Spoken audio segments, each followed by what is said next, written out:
kita mulai kelasnya.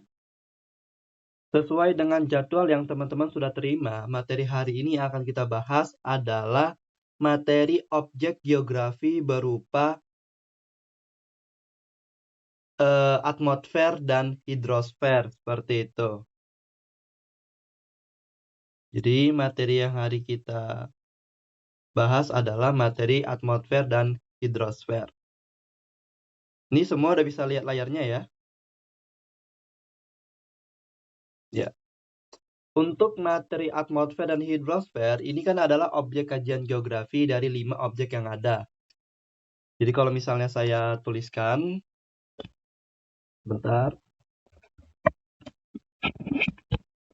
Ya. Jadi kan objek kajian kita itu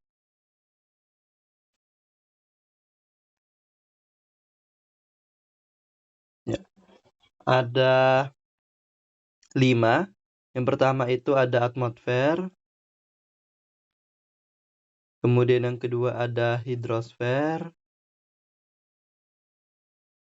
Yang ketiga ada litosfer. Lalu ada biosfer. Yang terakhir ada antroposfer. Troposfer. Nah, untuk kesempatan kali ini kita akan diskusikan kira-kira bagaimana gambaran materi geografi yang bicara tentang atmosfer dan hidrosfer, seperti itu. Kedua objek geografi ini memiliki kesamaan yang sama-sama penting, yaitu mereka berhubungan dengan air ya, dengan H2O seperti itu. Dan di mana H2O ini menjadi objek vital dalam lapisan atmosfer dan juga lapisan hidrosfer seperti itu. Nah, ilmu atau dalam silabus geografi, kedua objek ini itu dibahas dalam beberapa bab. Atmosfer sendiri itu dibahas dalam bab yang pertama, yaitu biasanya bab meteorologi dan klimatologi atau bab Medclim. Seperti itu. Kemudian untuk yang hidrosfer ini terdapat 2 bab. Yang pertama itu ada bab mengenai hidrologi. Dan yang kedua ada bab tentang oceanografi. Kalau misalnya dalam silabus geografi yang biasanya ada pada panduan pelaksanaan Olimpiade Sains Nasional, itu materi hidrografi ini memang tidak dicantumkan secara eksplisit ya. Maksudnya tidak dijelaskan. Kalau misal kalian lihat di sebelah kanan ini kan ada tulisan meteorologi dan klimatologi, kemudian berikutnya oceanografi, dan seterusnya. Jadi cuma ada 2 bab saja. Tapi sebenarnya pengetahuan hidrologi ini nanti terdapat dalam beberapa soal yang walaupun dalam silabus itu dia tidak dijelaskan. Karena kadang-kadang hidrologi ini akan berkaitan dengan yang pertama awan dan hidrometeor.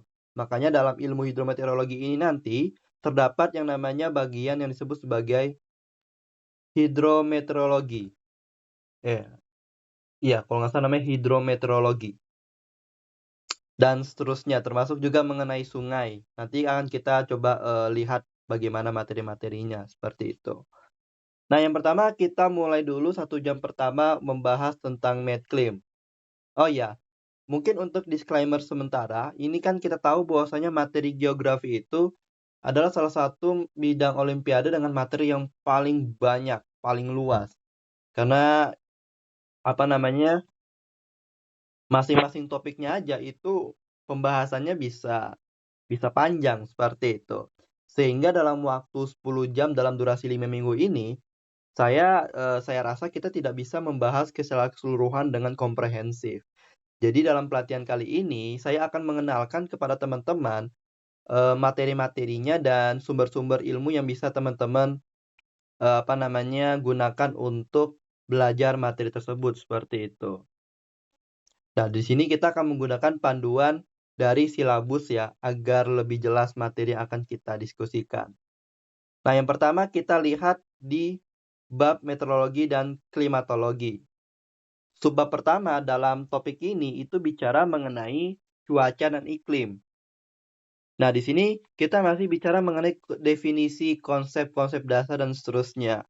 Kalau kita bicara mengenai cuaca dan iklim, materi pertama yang harus teman-teman pahami itu adalah tentang definisi cuaca dan iklim. Nah, materi mengenai definisi cuaca dan iklim ini umumnya selalu keluar. Jadi kalau teman-teman lihat publikasi soal-soal KSK oleh kabupaten sebelumnya, soal tentang pertanyaan bedanya cuaca dan iklim atau persamaan cuaca dan iklim itu selalu keluar, bahkan sampai ke tingkat provinsi seperti itu. Mengapa? Karena memang definisi cuaca dan iklim ini itu dalam ilmu yang diajarkan di sekolah-sekolah di SMA di Indonesia itu kurang tepat, kurang pas lah definisi perbedaan dan persamaannya seperti itu. Sehingga dalam bidang olimpiade ini itu ditekankan lagi seperti itu. Ya, jadi terkait dengan definisi cuaca. Cuaca sendiri itu kita definisikan sebagai, jadi cuaca itu adalah kondisi atmosfer sesaat. Ya.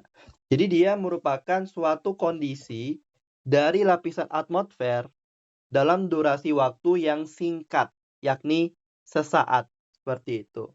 Kondisi ini nanti akan dideskripsikan melalui parameter-parameter dalam pengukuran unsur-unsur atau sifat-sifat dari atmosfer, seperti misalnya temperatur, kemudian curah hujan,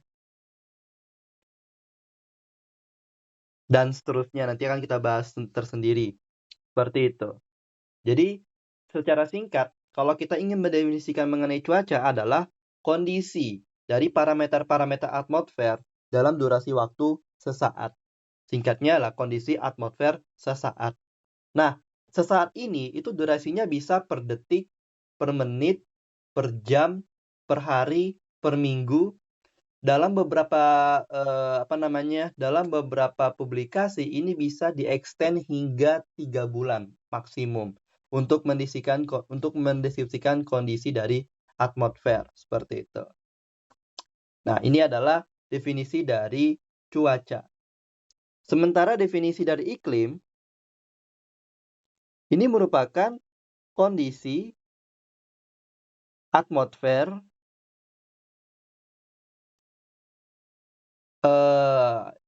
sesaat ini lawan katanya apa ya? Yang jelas dalam kurun waktu yang panjang.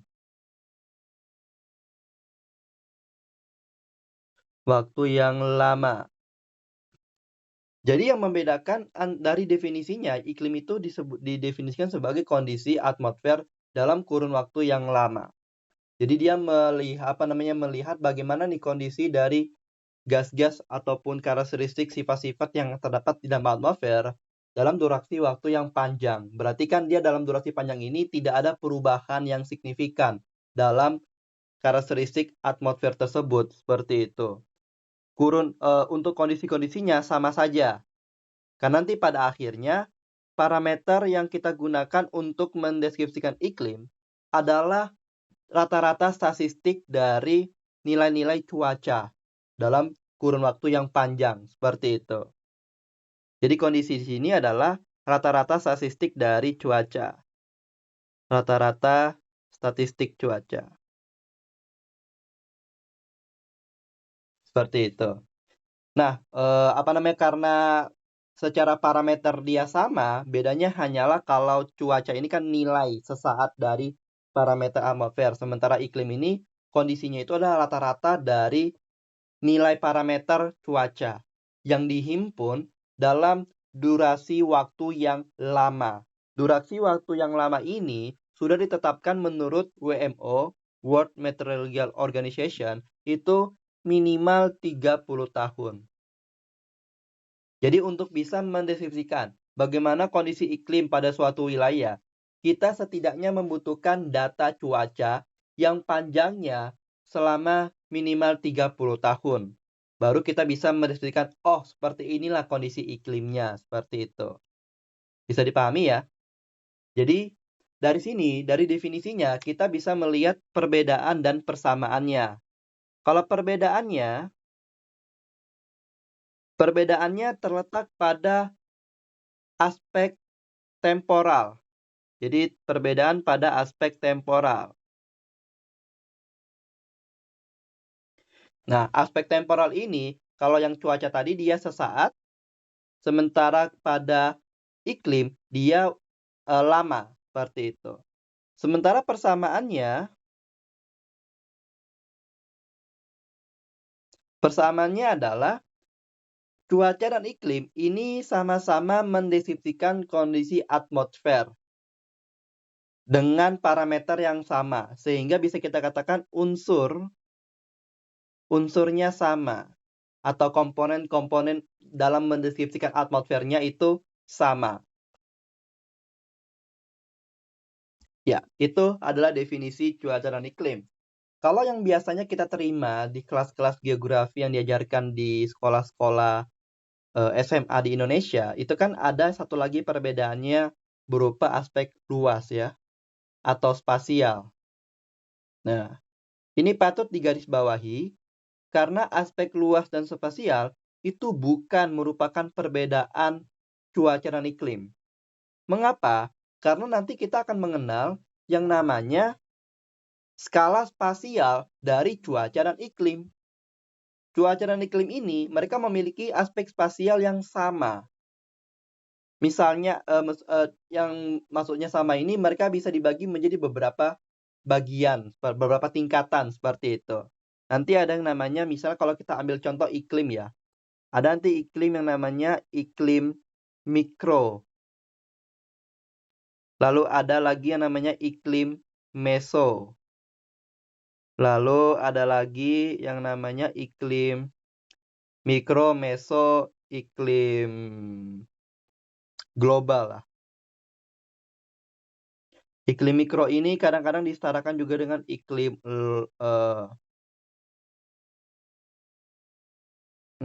saya mau bilang lokal, tapi kadang-kadang lokal itu ada di antara mikro dan meso.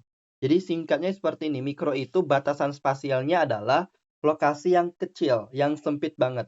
Misalnya, suatu lahan yang terdapat di bawah pohon, atau lahan yang ada di antara dua rumah, seperti itu. Ini kan areanya paling berkisar 10 meteran atau 5 meteran, seperti itu, sehingga cukup kecil.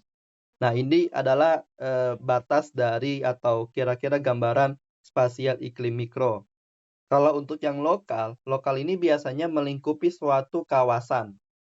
Mohon maaf, satu wilayah yang unit kecil, contohnya desa atau katakanlah kota seperti itu. Nah, kalau meso sendiri itu dia bisa disetarakan dengan regional. Ya, kalau iklim regional, maka luasannya itu sudah meliputi katakanlah satu provinsi atau satu pulau atau bahkan bisa sampai ke sebagian belahan dari benua, seperti itu. Nah, ini regional. Lalu yang terakhir ada global. Kalau global ini berarti skalanya satu dunia. Umumnya melingkupi lintang-lintang yang sama, ibaratnya kayak iklim tropis, iklim subtropis, iklim polar. Nah, itu pembagian berdasarkan global karena mereka melingkupi satu karakteristik karakteristik bumi yang sama di masing-masing lintangnya. Jadi ini kalau kita membagi aspek spasial dari cuaca dan iklim. Ini kata-kata iklim ini bisa diganti dengan cuaca juga ya, karena kan mereka memiliki aspek spasial yang sama. Sehingga kembali lagi pada perbedaan antara cuaca dan iklim itu hanya terdapat pada aspek temporalnya saja. Bisa dipahami ya? Ya, itu untuk definisi cuaca dan iklim. Kemudian, kalau kita masuk ke materi berikutnya tentang komponen cuaca dan iklim. Berkaitan dengan komponen cuaca dan iklim ini, sebenarnya pembahasannya cukup panjang ya, karena masing-masing komponen itu tidak hanya perlu kita ketahui definisinya, tapi juga perlu kita ketahui proses-proses yang ada di belakangnya. Bagaimana parameter ini bisa muncul, bisa menjadi karakteristik dari atmosfer, seperti itu. Mungkin beberapa akan saya bahas detail, tapi beberapa lagi akan saya bahas secara singkat saja. Yang perlu saya pahamkan kepada teman-teman itu adalah komponen yang berkaitan dengan temperatur. Jadi, komponen yang pertama itu, ini saya singkat aja ya, komponen dari cuaca dan iklim. Itulah. Yang pertama yang penting itu adalah temperatur. Mengapa saya katakan penting? Karena fenomena yang terdapat di dalam atmosfer itu tidak akan terjadi tanpa adanya parameter temperatur ini. Mengapa? Karena parameter temperatur ini mendeskripsikan tentang jumlah energi. Jumlah energi yang terdapat di dalam gas yang menyusun atmosfer.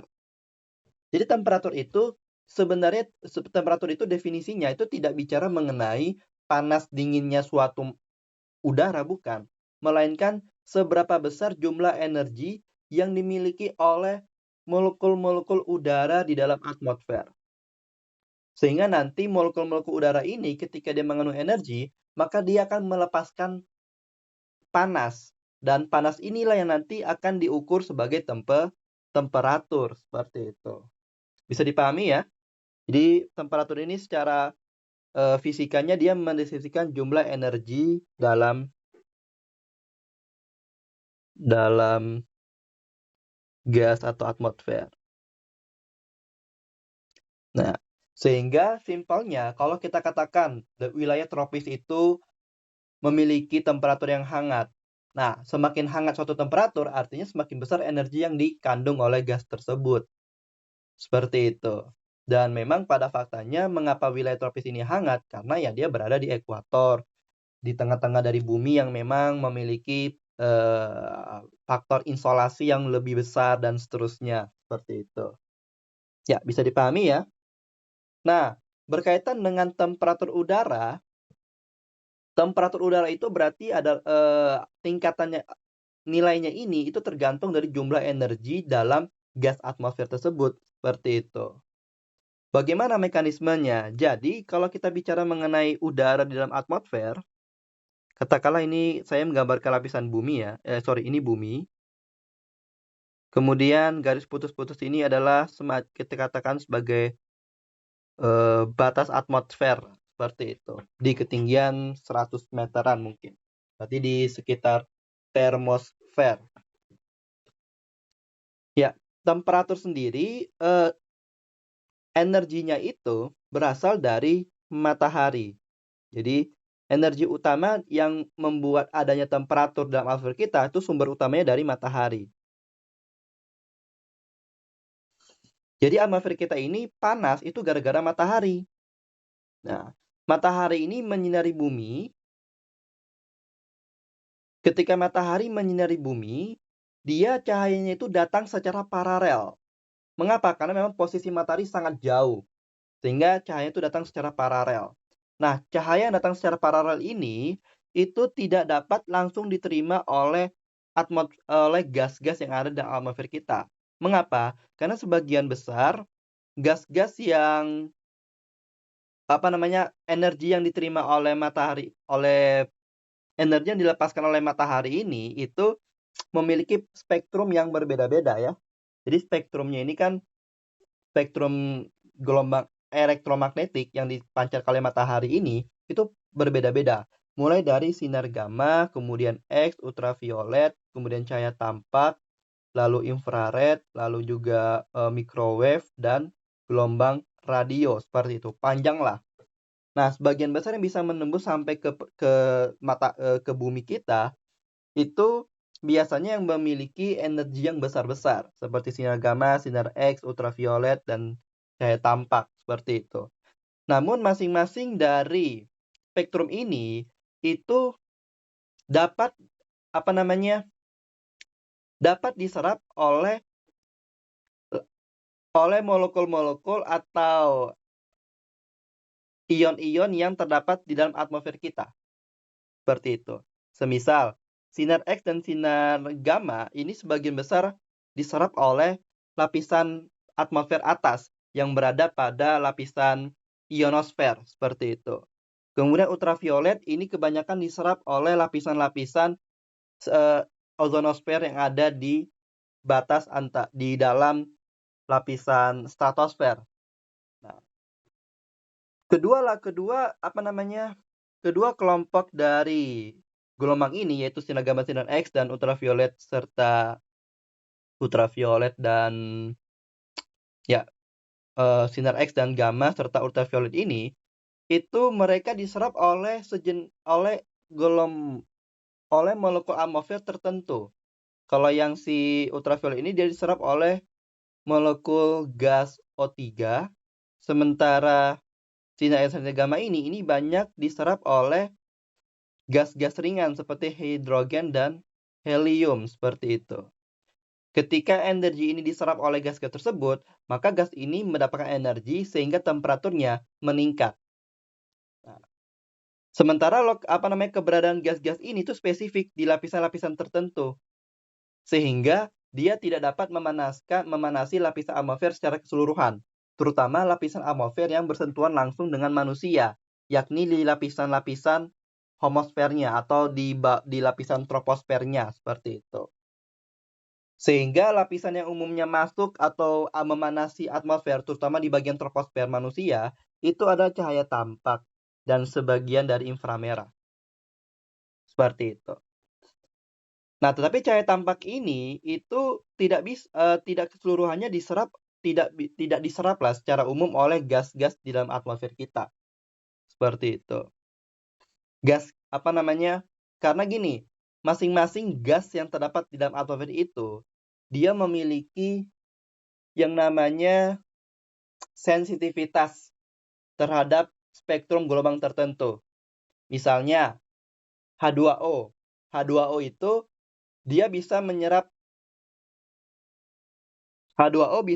sinar matahari atau energi gelombang elektromagnetik itu pada spektrum gelombang inframerah dan inframerah dan gelombang biru kalau saya tidak salah. Jadi dia tidak menyerap keseluruhan energi tersebut, melainkan hanya secuil dari spektrum pada panjang gelombang tertentu.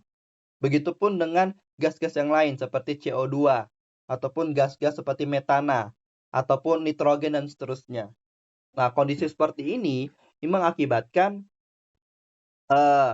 secara umum sinar matahari itu tidak bisa langsung memanasi lapisan atmosfer kita kecuali untuk dua spektrum ini, yaitu gelombang tinggi gamma dan X ataupun ultraviolet. Nah, secara umum makanya atmosfer kita itu mekanisme pendapatan energinya itu melalui proses radiasi dari permukaan bumi. Jadi seperti ini. Matahari gelombang elektromagnetiknya sampai ke permukaan bumi, kemudian yang tembus sampai ke daratan ataupun lautan yang ada di muka bumi itu adalah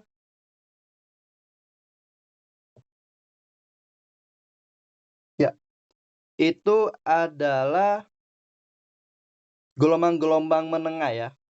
Kemudian gelombang elektromatahari tersebut itu akan diserap oleh air, kemudian oleh batuan yang ada di permukaan bumi, disimpan.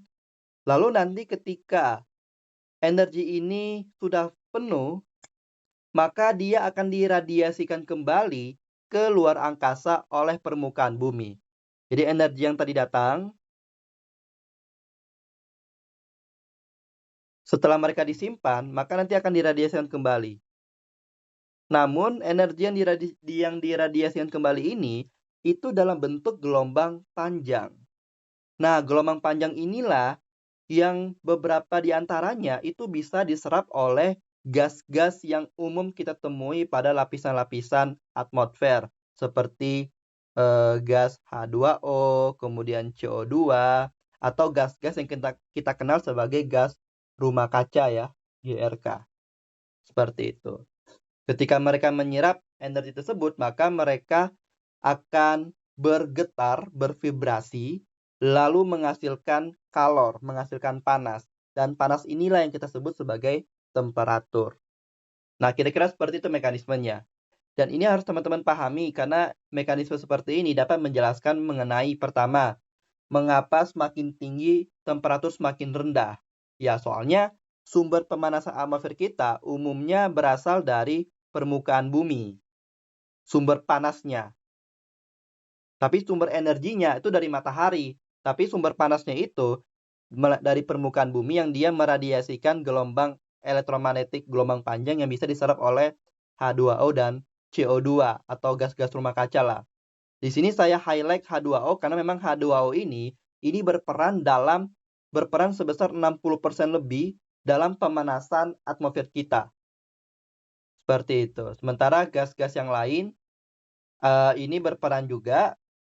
Cuman karena H2O ini dia alami, maka kadang-kadang kontribusinya itu dalam beberapa isu seperti perubahan iklim ini tidak diperhitungkan karena kan jumlahnya tetap dan seterusnya ya. Kalau gas-gas CO2 apalagi gas CO2 yang dihasilkan dari manusia ya ini kan menjadi faktor tambahan seperti itu.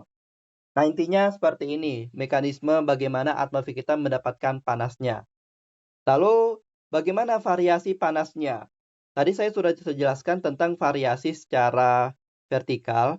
Jadi secara vertikal itu katakanlah kalau misalnya ini adalah temperatur ya, temperatur, sementara ini adalah tinggi, maka kira-kira seperti ini. Ya, polanya seperti ini. Semakin tinggi ketinggian, maka semakin rendah temperatur. Ini kalau secara vertikal. Sementara kalau secara horizontal, kita bisa lihat pada peta berikut. Bentar ya.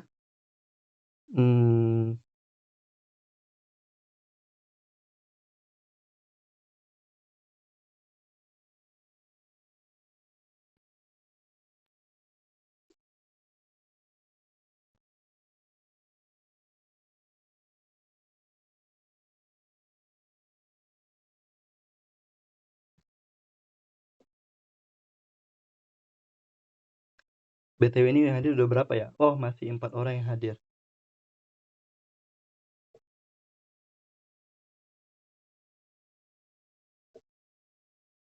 Ya. Jadi kalau kita lihat variasi secara spasial terhadap temperatur di permukaan bumi itu dipengaruhi sekali oleh variasi ini.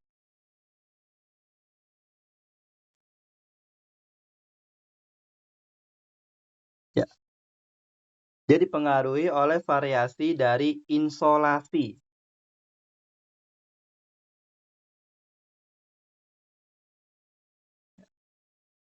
Jadi variasi temperatur secara horizontal atau secara spasial sangat dipengaruhi sekali oleh insolasi. Nah, apa ini insolasi? Insolasi ini merupakan jumlah energi yang diterima oleh permukaan bumi. Seperti itu. Jadi dia jumlah energi ya yang diterima.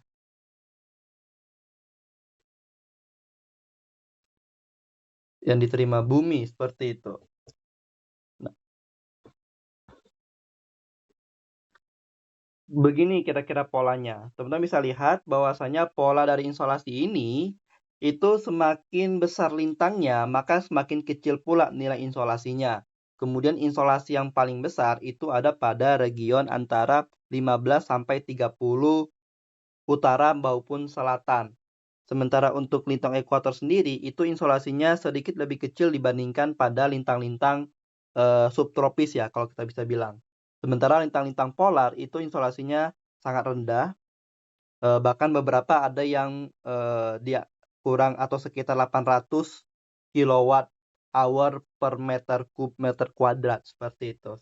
Di lain sisi pada lintang-lintang subtropis ini itu bisa mencapai 2.700 kilowatt hour per meter kuadrat seperti itu. Jadi perbedaannya bisa mencapai 3 kali lipat nilai insolasinya. Nah, apa yang menjadi faktor dalam variasi insolasi ini. Yang pertama, faktor yang menjadi variasinya adalah lintang, seperti itu. Di mana semakin tinggi lintang, maka semakin rendah pula insolasi.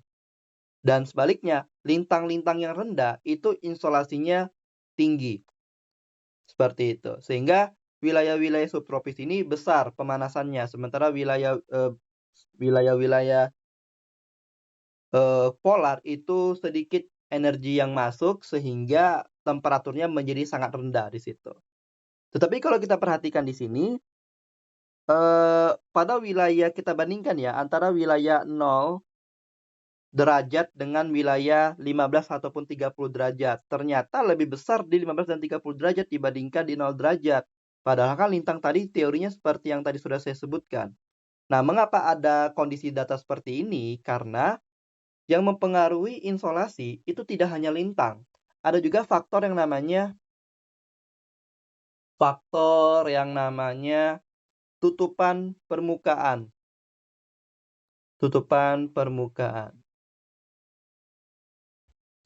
Tutupan permukaan ini nanti adalah objek apa yang menutupi permukaan bumi sehingga menghalangi secara langsung sinar matahari yang datang ke permukaan bumi. Contoh objek-objek ini adalah awan dan salju secara umum. Biasanya objek-objek yang memiliki nilai albedo yang tinggi itu akan membuat nilai insolasinya menjadi rendah. Seperti itu. Nah, albedo sendiri merupakan perbandingan antara sinar matahari yang dipantulkan dibagi dengan sinar matahari yang datang. Seperti itu. Semakin besar albedo berarti ya semakin banyak sinar matahari ataupun energi yang dipantulkan kembali, tidak diserap oleh batuan ataupun objek di permukaan buminya.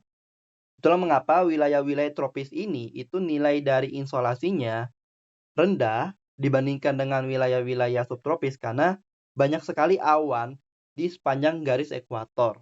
Seperti itu. Kemudian juga dengan keberadaan awan ini kan didukung oleh kondisi dari sirkulasi umum global ya, karena kan di sana terdapat pertumbuhan sel Hadley yang membentuk ITCZ sehingga banyak sekali awan di sana yang kemudian berdampak pada curah hujan tinggi, berdampak yang kemudian akan mengakibatkan banyaknya vegetasi. Nah, vegetasi ini juga sedikit mengurangi dari nilai-nilai albedo. Seperti itu. Bisa dipahami ya? Nah, sementara untuk wilayah-wilayah gurun, wilayah-wilayah subtropis di sini kan tidak terdapat awan karena mereka adalah wilayah-wilayah yang secara umum merupakan pusat tekanan tinggi sehingga tidak terbentuk awan dan akibatnya kondisi langit yang cerah tersebut akan mendapatkan sinar matahari dengan optimum. Sementara pada wilayah-wilayah polar karena kondisi temperatur yang dingin maka terbentuk salju dan salju sendiri merupakan objek yang meningkatkan albedo dengan sangat baik seperti itu sehingga temperaturnya akan semakin dingin. Ya, kira-kira itu yang bisa saya jelaskan mengenai insolasi serta temperatur ya. Pemahaman ini saya harapkan teman-teman bisa pahami soalnya ini menjadi dasar lah untuk memahami atmosfer secara umum. Karena kalau teman-teman bisa menguasai bagaimana logika berpikir dalam temperatur ataupun energi dalam atmosfer, saya rasa akan mudah bagi teman-teman untuk memahami keseluruhan proses dari atmosfer. Seperti itu. Oke, ini materi untuk medclim tersisa 15 menit lagi ya. Kalau gitu kita percepat saja. Kemudian selain komponen temperatur nanti juga ada komponen yang lain seperti curah hujan. Nah, curah hujan ini ya berarti berapa banyak jumlah. Oh, sebentar. Saya mau mengganti istilah ini dengan yang namanya presipitasi.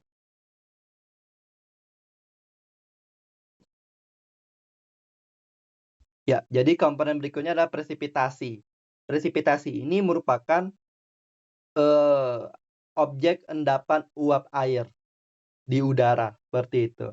Nanti presipitasi ini ada dibagi menjadi dua, ada yang bersifat meteor ada yang non-meteor. Presipitasi meteor ini itu maksudnya presipitasi yang jatuh. Jadi endapan uap air yang nanti dia jatuh akibat gravitasi. Contohnya adalah hujan, kemudian salju, kemudian sleet atau kemudian hujan batu dan seterusnya. Pokoknya dia jatuh dari awan. Nah, itu yang dia bentuk dari presipitasi meteor. Dan di antara presipitasi meteor ini yang umum ada di Indonesia itu adalah curah hujan. Nah, curah hujan. Curah hujan sendiri nanti secara satuan kita sebut dengan istilah sentimeter. Jadi kalau misalnya dikatakan hujan di Jakarta kemarin sore sebesar 100 mm per jam.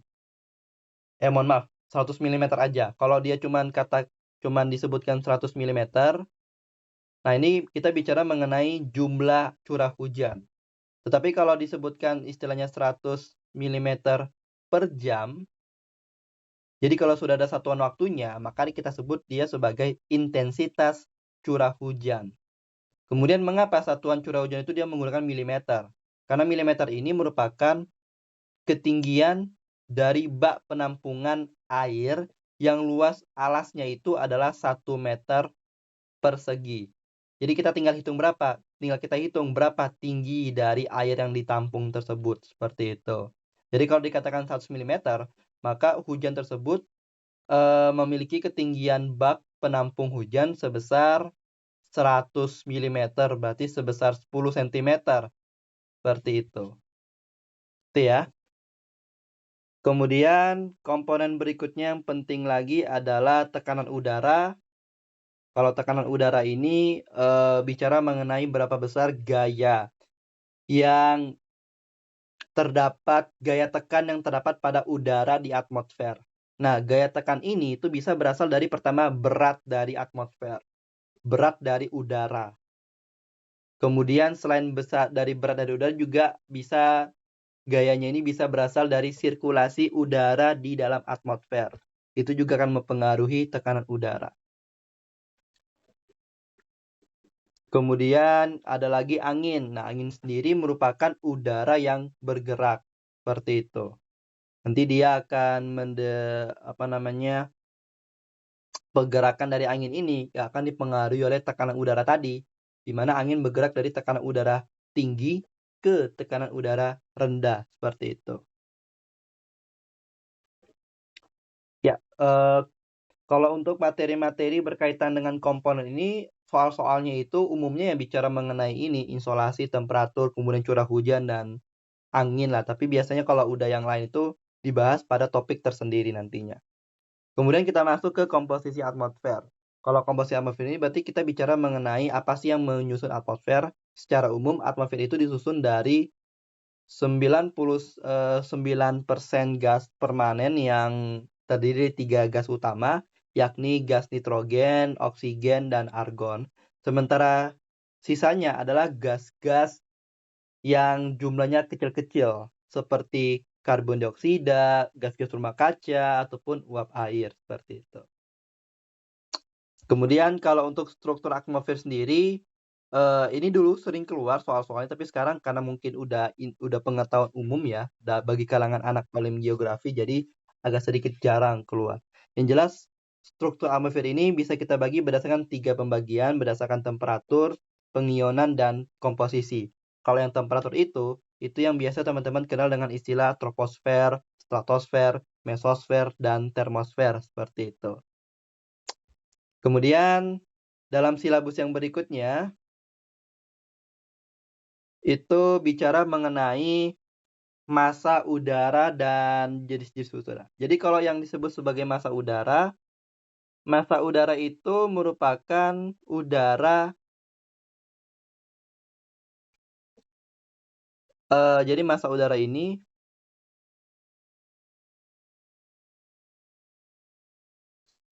itu bicara mengenai si udaranya yang ada di atmosfer, di mana udara tersebut akan dipengaruhi oleh karakteristik daratannya atau karakteristik permukaan bumi yang ada di bawah udara.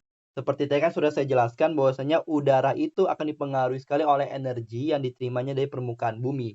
Sehingga karakteristik dari massa udara ini akan sangat dipengaruhi sekali oleh bagaimana karakteristik permukaan buminya, seperti itu.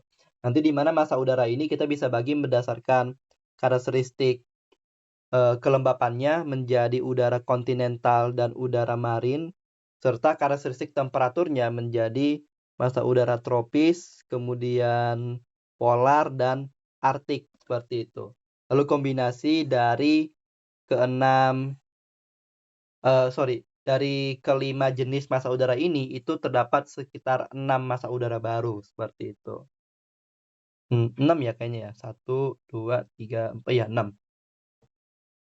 Nanti, massa-massa udara itu, kan nanti akan ada massa udara yang berbeda. Kemudian perbedaan massa udara ini, mereka akan saling bergerak satu sama lain, karena ada pengaruh dari tekanan udara yang membentuk angin. Lalu ketika mereka bertemu, maka batas pertemuan mereka itu bisa menghasilkan fenomena yang kita sebut sebagai front. Nah, pada fenomena front inilah nanti akan terjadi beberapa fenomena-fenomena cuaca, seperti hujan, hingga siklon tropis. Kemudian front ini nanti juga ada beberapa jenisnya ya, nanti teman-teman bisa pelajari lagi tentang jenis-jenisnya. Kemudian yang berikutnya tentang awan. Ini saya highlight yang penting-pentingnya saja ya.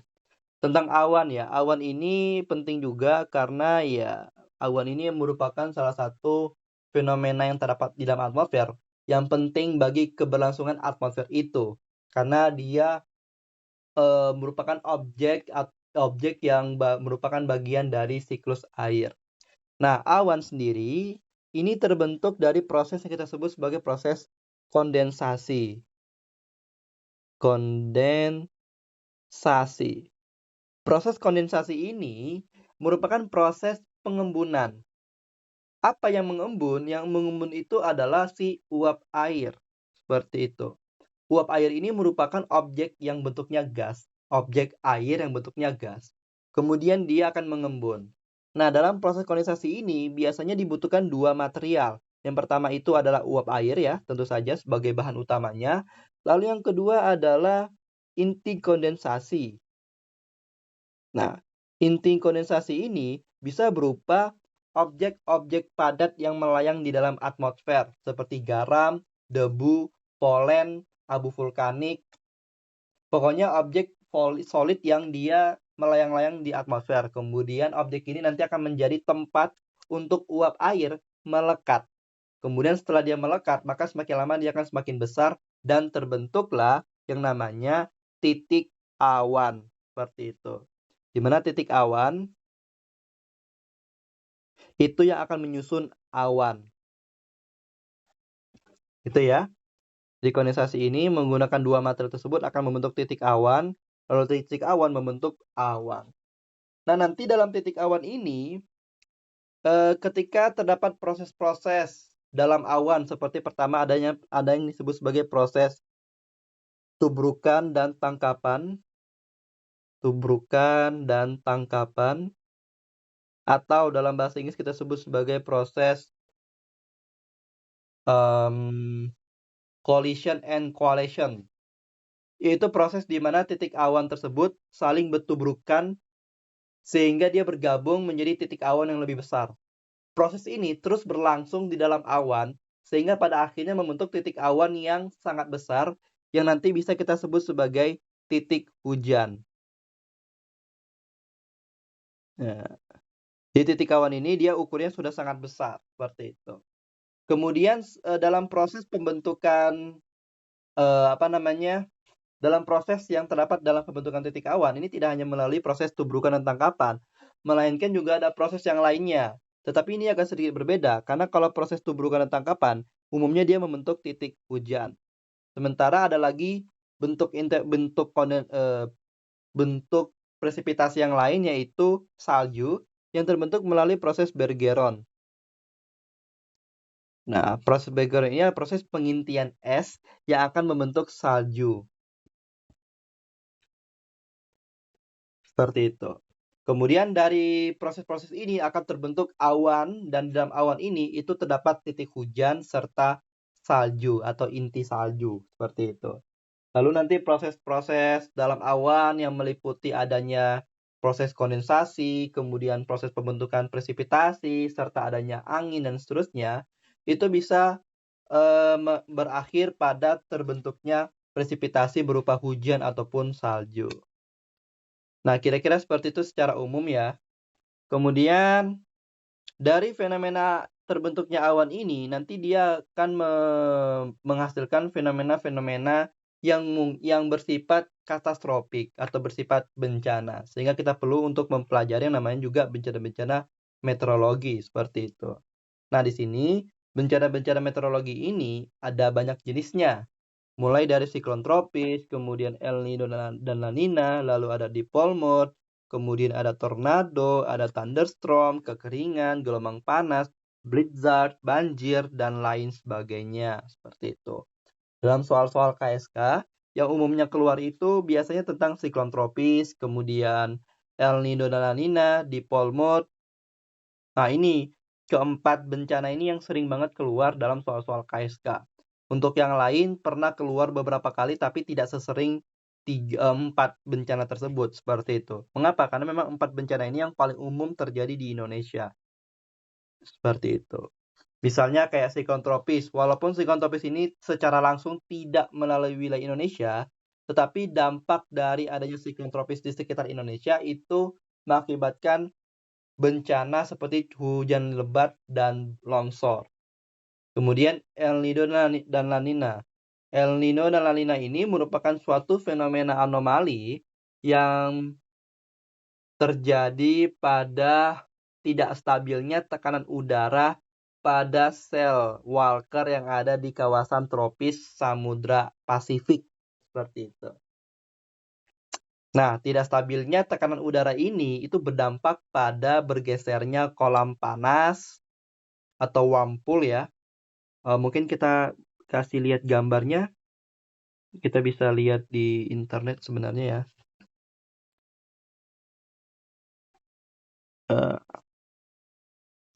Secara saintifik, nama dari El Nino dan La Nina ini adalah ENSO. Itu nama saintifiknya. Yang merupakan singkatan dari El Nino South Oscillation. Ya.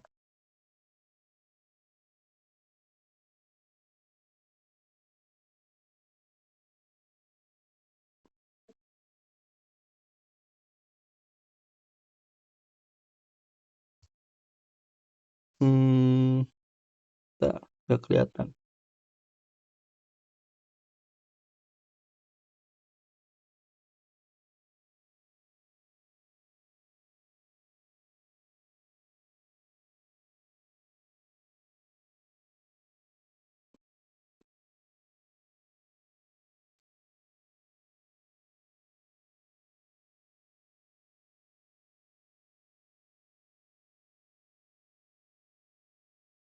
Bentar ya.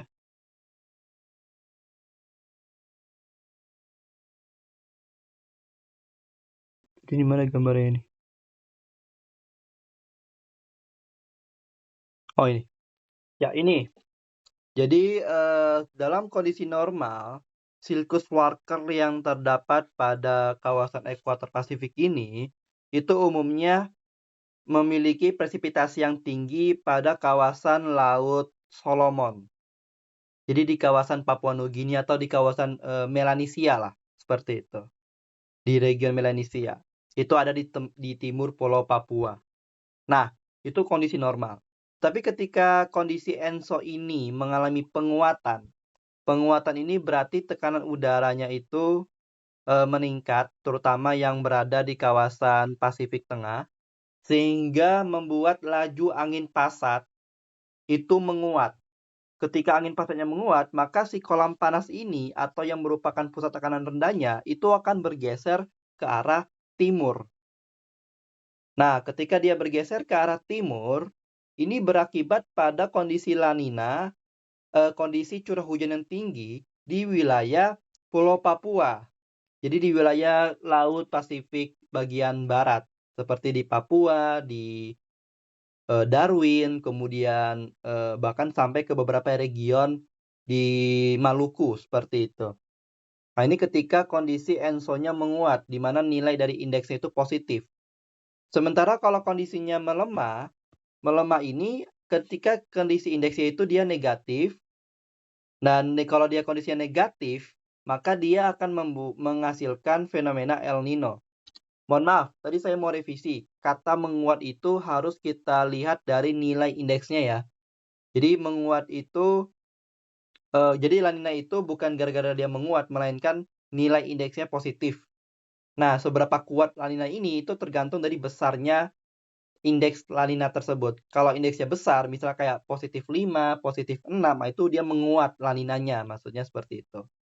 Dan dalam kondisi El Nino berarti nilai indeksnya itu dia negatif. Nah, nilai negatif ini artinya tekanan udara di kawasan tengah ekuator Pasifik itu melemah, sehingga angin pasat itu juga melemah. Ketika angin pasat melemah, maka udara itu cenderung akan bergerak menuju tengah, sehingga kolam panasnya juga akan berada di tengah-tengah Samudra Pasifik, yang kiranya ada di kawasan-kawasan sekitar kawasan Tahiti, seperti itu. Nah, ini yang kita sebut sebagai kondisi El Nino. Dampaknya bagi Indonesia kalau El Nino ini adalah kekeringan karena udara tersebut tidak terdapat pembentukan awan dan maksimum di kawasan Papua, Pulau Papua, karena pembentukannya ada di kawasan tengah Pasifik. Sementara kalau kondisinya La Nina, Indonesia curah hujannya tinggi, terutama di kawasan-kawasan Papua dan Maluku, seperti itu. Nah, ini untuk yang namanya La Nina dan El Nino. Kemudian sebenarnya kondisi seperti ini itu mirip dengan yang namanya dipole mode. Dipole mode ini punya nama resmi yang disebut sebagai IOD, Indian Ocean Dipole, seperti itu. Nanti teman-teman bisa lihat lagi di internet ya, atau di sumber-sumber yang lain tentang bagaimana mekanisme IOD ini. Sementara kalau siklon tropis, umumnya siklon tropis ini yang kita bahas itu mengenai pertama pembentukannya. Bagaimana si siklon tropis ini terbentuk. Lalu setelah itu dilihat lagi tentang bagaimana gerakannya. Gerakan dari si siklon tropis, seperti itu. Itu sih paling dua ini yang umumnya keluar. Baru ada bencana-bencana yang lain ya.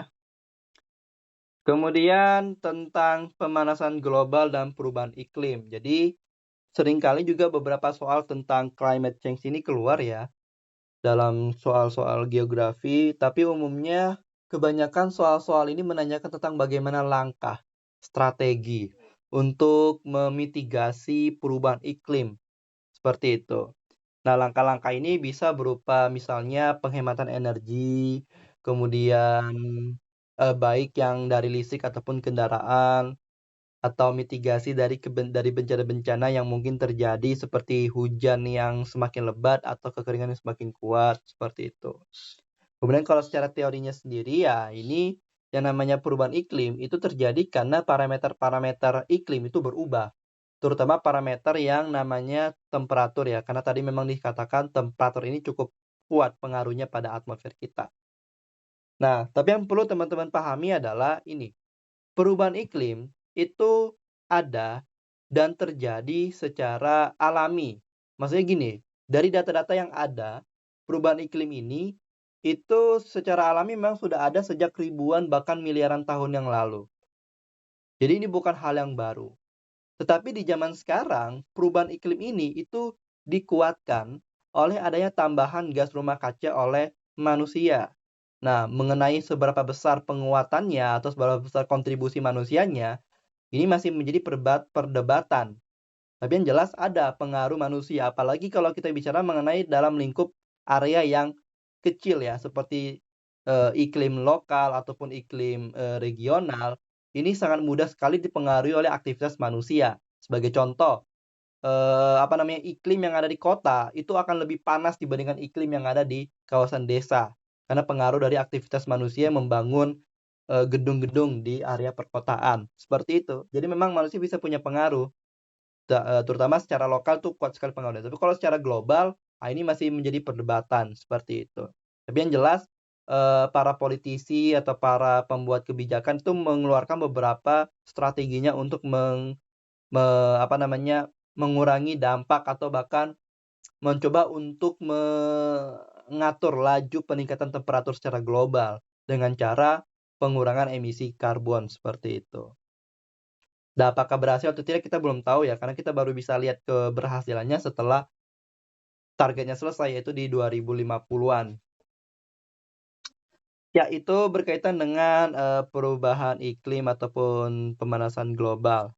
Kemudian materi berikutnya dalam iklim ini adalah klasifikasi iklim ya, materi tentang iklimnya, terutama dasar-dasar iklim dan klasifikasinya. Jadi kalau kita bicara mengenai dasar klasifikasi iklim tentu saja menggunakan karakteristik yang ada pada atmosfer. Kemudian karakteristik ini haruslah memiliki data yang lengkap dalam durasi waktu yang memang kita butuhkan. Dan durasi ini kan minimal tadi sudah dikatakan adalah 30 tahun, seperti itu. Umumnya data iklim yang digunakan itu adalah data temperatur. Jadi data temperatur udara ini yang umumnya digunakan. Seperti itu. Kita bisa dapat data temperatur ini melalui stasiun-stasiun pengamatan cuaca dan iklim, kemudian data-data dari satelit, seperti itu. Jadi datanya ini bisa dari data stasiun, kemudian data satelit, kemudian data proksi iklim. Jadi kalau jadi ini, iklim itu kan durasinya panjang. Sementara data-data tentang temperatur itu bisa dikatakan baru mulai diukur secara teratur itu paling di abad 19. Sejak abad 19-an yang mulai ada pengukurannya. Itu pun nggak semua wilayah. Hanya kota-kota yang memang sudah eksis sejak abad 19. Seperti di London atau di kota-kota yang ada di Eropa. Seperti itu. Sehingga untuk melacak kembali bagaimana kondisi temperatur di masa lalu, ini agak sulit karena kita nggak punya data pengamatan langsung lapangannya. Seperti itu. Nah, ini untuk data-data yang sampai sekarang masih digunakan lah, karena kan dia data ini ada data yang sifatnya konvensional ya. Karena kan dia langsung diukur dengan alat-alat tertentu. Sementara kalau data satelit, nah data satelit ini adalah data yang kita gunakan di zaman sekarang karena data satelit ini dia lebih bagus karena pertama pengukurannya itu universal. Soalnya kan ya data satelit ini bisa meliputi keseluruhan wilayah dan teori atau dasar dalam mekanisme pengolahan datanya itu sama semua. Sementara kan kalau data stasiun ini kan tempatnya berbeda-beda, kemudian sumber manusia berbeda-beda sehingga bisa terdapat variasi yang umumnya bisa terjadi akibat kesalahan dalam pembacaan data ataupun human error lah intinya seperti itu. Tapi kalau satelit ini itu bisa dikurangi sehingga data yang dihasilkan itu dia cukup bagus. Tetapi data satelit ini itu tidak selengkap data stasiun ataupun data pengukuran secara langsung. Kenapa? Karena satelit ini baru mulai diluncurkan itu di dekade 70-an. Artinya kalau kita lihat di sekarang berarti ya kurang lebih 50 tahun lah satelit ini baru mulai mengudara, terutama dalam pengukuran atmosfer seperti itu. Jadi tidak panjang kurun waktunya. Kalau yang stasiun ini kan sudah ada sejak abad 19, berarti sudah sekitar 200 tahunan. Datanya tersedia seperti itu. Tetapi kan kita untuk mengetahui kondisi iklim kan nggak cukup cuman 200 tahun ataupun bahkan cuma 50 tahun kan. Kita butuh data yang lebih panjang lagi. Itulah data yang namanya data proksi iklim.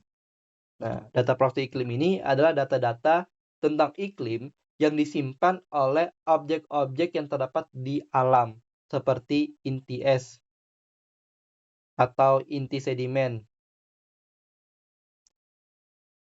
atau lingkar cincin pohon, ring tree ya, cincin pohon. Nah, ini sebagian dari beberapa proksi iklim yang bisa kita gunakan untuk mengetahui bagaimana kondisi iklim di masa lalu. Nanti proses untuk mengetahui temperaturnya itu melalui uji-uji isotop. Nah, jadi ini adalah data-data temperatur yang kita gunakan untuk mengklasifikasikan temperatur. Nanti dari data temperatur ini kita bisa ubah atau kita konversi ke curah hujan, kemudian ke kelembapan, kondisi angin, dan seterusnya. Kemudian berkaitan dengan jenis-jenis iklim atau jenis-jenis klasifikasi iklim, ini ada banyak ya jenis-jenis klasifikasinya, mulai dari klasifikasi berdasarkan temperatur. Jadi kalau klasifikasi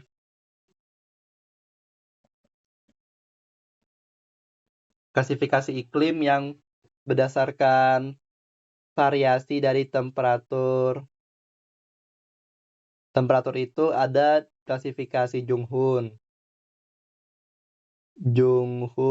kemudian Köppen. Nah, kalau Junghun ini dia temperatur dan divariasikan dengan ketinggian. Sementara kalau Köppen, dia ini data temperatur dikombinasikan dengan data curah hujan tahunan ya, data rainfall, tapi secara tahunan, serta data bagaimana kondisi dari biomanya. Bioma yang eksis pada lahan tersebut, seperti itu. Kemudian klasifikasi yang lain ya ada juga klasifikasi klasik zaman Yunani ya, yang membagi iklim menjadi tropis, kemudian sedang dan polar, seperti itu. Nah, kemudian ada juga data klasifikasi iklim, klasifikasi iklim yang dia dasar datanya itu adalah curah hujan.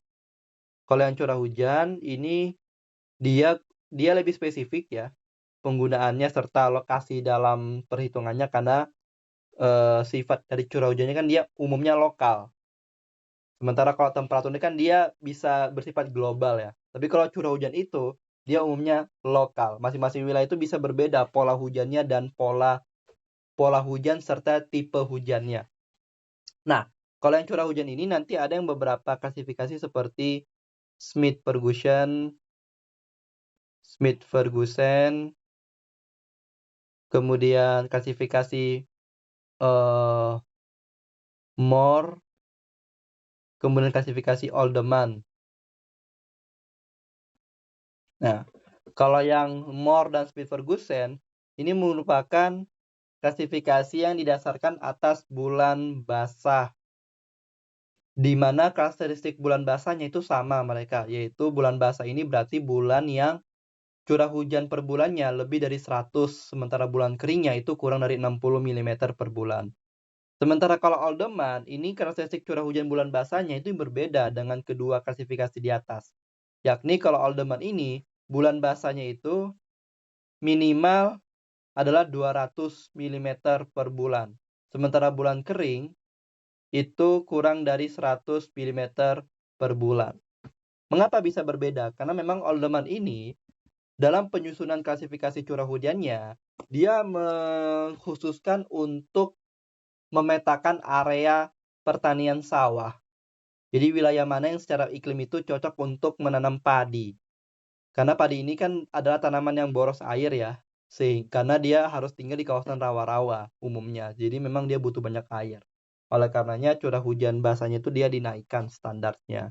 Tapi kalau Smith-Ferguson sama Moore ini itu umum mereka nilai dari curah hujan dan bulan hujan basah ataupun bulan keringnya, seperti itu. Nah, ini adalah klasifikasi yang umum keluar di soal-soal geografi. Terutama kayak yang Junghun sering banget keluar, Köppen juga sama. Apalagi kalau Köppen biasa juga dihubungkan dengan bioma ya, yang merupakan materi-materi yang ada pada objek-objek biosfer nantinya. Seperti itu. Nah, itu untuk klasifikasi iklim. Di sini ada materi tentang pembagian zona iklim dunia. Ini maksudnya ada pembagian zona iklim dari si Köppen ya. Yang pembagiannya itu cukup besar sebarannya. Di sini kita bisa lihat.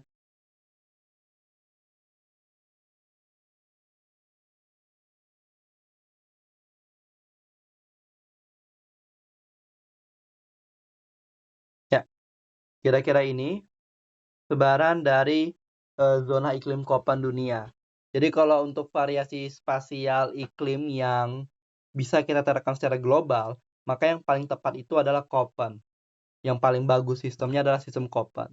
Di sini kita bisa lihat dia dibagi menjadi 5 kelompok utama, ada kelompok iklim A, B, C, D, dan E.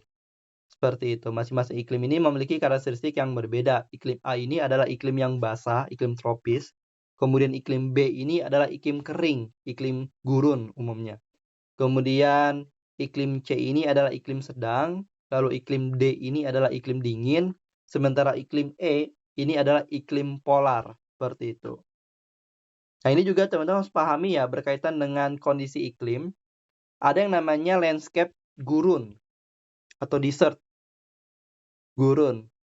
Gurun itu didefinisikan berdasarkan kondisi iklimnya sebenarnya. Jadi gurun itu bukanlah wilayah yang berpasir, melainkan wilayah kering.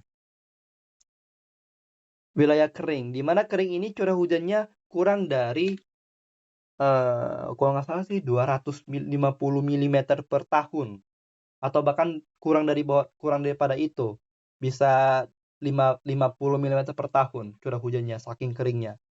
Nah, sehingga wilayah-wilayah di muka bumi yang dikategorikan sebagai gurun itu dilihat dari curah hujan tahunannya yang sangat minimal. Nah, kalau ada pertanyaan mengenai gurun terluas di dunia, maka jawabannya adalah gurun Antartika. Jadi wilayah dari benua Antartika yang secara iklim itu ada pada iklim EF, itu dikategorikan sebagai gurun karena dia adalah wilayah yang kering. Kemudian yang kedua itu adalah gurun Arktik yang ada di kutub utara. Lalu yang ketiga adalah gurun Sahara. Nah, ini kalau kita bicara mengenai kategorisasi gurun ya. Jadi gurun itu tidak harus secara iklim Köppen dia tidak hanya yang beriklim B, tapi juga ada iklim yang E. E ini secara umum bisa kita katakan sebagai gurun. Yang istilah Inggrisnya itu adalah true desert ya. True desert. Yang benar-benar gurun, saking keringnya curah hujan di wilayah tersebut secara tahunan. Ya, kira-kira seperti itu. Apalagi materi tentang medclim? Oh, ini. Materi observasi meteorologi dan penyajian data. Kalau ini materi tentang jenis-jenis alat meteorologi ya. Jadi teman-teman bisa lihat gambar-gambar alat-alat meteorologi. Itu ada banyak. Itu secara umum itu ada alat-alat meteorologi yang termasuk dalam kategori alat observasi permukaan, yaitu alat yang kita tanam di permukaan tanah yang umumnya ada pada stasiun-stasiun meteorologi di bumi, seperti itu. Kemudian ada lagi alat meteorologi observasi vertikal. Nah, ini biasanya menggunakan balon sonde. Tapi kalau sekarang ini udah agak jarang ya pengukuran menggunakan balon sonde ini karena cukup mahal. Paling sekarang untuk vertikal itu kita sudah menggunakan alat yang namanya satelit gitu. Jadi observasi untuk secara vertikal atau pada lapisan atmosfer atas kita sudah menggunakan satelit secara umum. Oke, seperti itu untuk materi medclim dan materi bagian atmosfer ya. Ini sangat cepat sekali karena saya nggak bisa jelaskan semua materi ini secara detail ke teman-teman karena kita keterbatasan waktu. Tapi saya rasa untuk mempelajari materi ini teman-teman bisa lihat dari misalnya gini. Kan teman-teman sudah tahu nih silabusnya. Silabus ini teman-teman bisa cari di internet juga sebenarnya ya. Tinggal ketik aja silabus OSN Geografi. Nanti bakal muncul persis sama dengan yang ada di sini. Mungkin ada perubahan pada bab yang terakhir lah. Nanti tinggal lihat aja, tinggal ketik aja di internet definisi cuaca dan iklim. Tadi saya sudah kasih tahu. Karena kalau yang di internet itu mungkin dia agak bersalahan ya. Tapi kalau hal-hal yang umum yang saya tidak detailkan itu saya rasa akan sama dengan yang ada di internet. Tapi yang saya jelaskan tadi itu biasanya cenderung yang di internet itu kadang-kadang ada yang keliru kayak gitu loh. Kayak gitu kira-kira mengenai materi atmosfer. Sekarang kita melangkah ke hidrosfer. Ya, untuk materi hidrosfer yang paling penting yang teman-teman perlu pahami itu adalah distribusi air. Distribusi air yang pertama yang harus teman-teman pahami.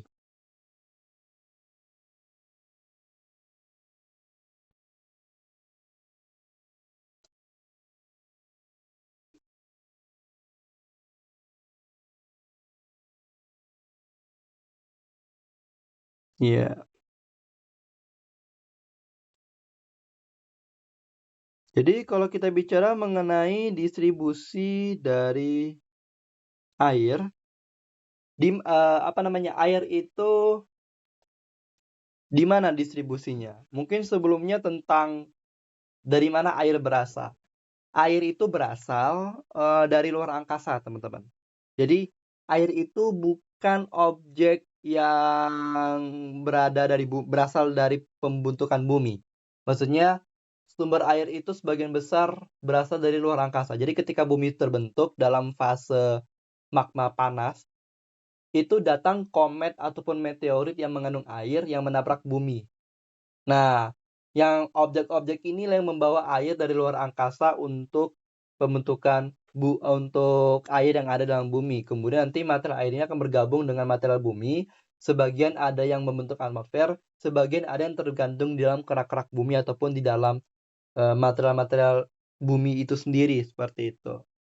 Nah, itu genesis dari air ya. Jadi dia berasal dari luar angkasa, tidak berasal dari bumi itu sendiri. Dalam kurun waktu geologi loh kita lihat ini ya. Kalau sekarang ya kita melihatnya air itu dari bumi, tapi dalam kurun waktu asal utamanya air itu dari luar angkasa. Kemudian air ini dalam sejarahnya akan ada yang namanya itu, aduh saya lupa namanya. Jadi dalam terminologi waktu geologi, ada satu waktu geologi yang hampir sepanjang 2 miliar tahun itu hujan terus. Jadi 2 miliar tahun itu dia basah terus, hujan terus. Yang pada akhirnya membuat banyak batuan-batuan tererosi, kemudian basin-basin yang terdapat di dalam permukaan bumi yang merupakan basin samudra itu terisi oleh air dan membentuk samudra seperti itu. Nah, lalu karena dalam genesisnya tadi, air itu hujan kemudian dia menggerus batuan-batuan, lalu pada batuan ini ada mineral, maka sebagian besar air yang ada di bumi itu terkontaminasi atau melarutkan mineral-mineral garam yang ada di dalam batuan tersebut, sehingga dia memiliki kadar salinitas yang tinggi. Nah, ini yang kita sebut sebagai air asin atau osean seperti itu. Yang distribusinya ada sebesar 96% dari total air di dunia. Kemudian 0,9%-nya adalah other saline water, air asin yang lain yang itu bisa dia hypersalin atau hiposalin. Hypersalin ini maksudnya kadar air yang sangat tinggi ya, yang itu bisa di atas 50 PPU atau 100 PPU di atas, itu sangat tinggi sekali. Kalau hiposalin berarti yang di bawahnya. Di bawah dari 30-an, di 20-an biasanya.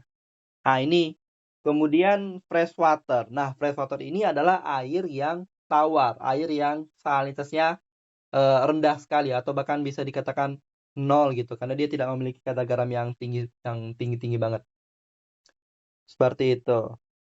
Lalu ilmu yang bicara mengenai air asin atau osean itu adalah ilmu si oceanografinya. Jadi bicara mengenai si samudranya, air yang terkandung dalam basin samudra. Kemudian kalau yang di freshwater-nya, nah disinilah masuk yang namanya ilmu-ilmu hidrologi seperti itu. Lalu kalau kita lihat dalam freshwater, dia dibagi lagi menjadi 68,7% air tersimpan di dalam bentuk padat yang ada pada gletser dan es. Kemudian 30,1%-nya itu adalah air yang tersimpan di dalam batuan yang kita sebut sebagai groundwater atau air tanah. Serta 1,2% adalah air yang lain, yang itu merupakan air permukaan ataupun air dalam bentuk yang lainnya. Nah, di sini air dalam bentuk permukaan itu 69%-nya itu berbentuk berbentuk permafrost ataupun ground ice. Itu maksudnya adalah es yang terdapat di dalam tanah. Kemudian ada 20,9% berupa danau, lalu ada lagi 3,8% yang berupa lengas tanah atau kelembapan tanah. Kemudian 3%-nya air yang tersimpan di dalam atmosfer, lalu 2,6%-nya tersimpan sebagai rawa-rawa yang dia biasanya pH-nya tinggi, lalu 0,49%-nya itu adalah air dalam sungai, dan 0,26% itu berasal dari living things, dari makhluk hidup, terutama dari tumbuhan, seperti itu.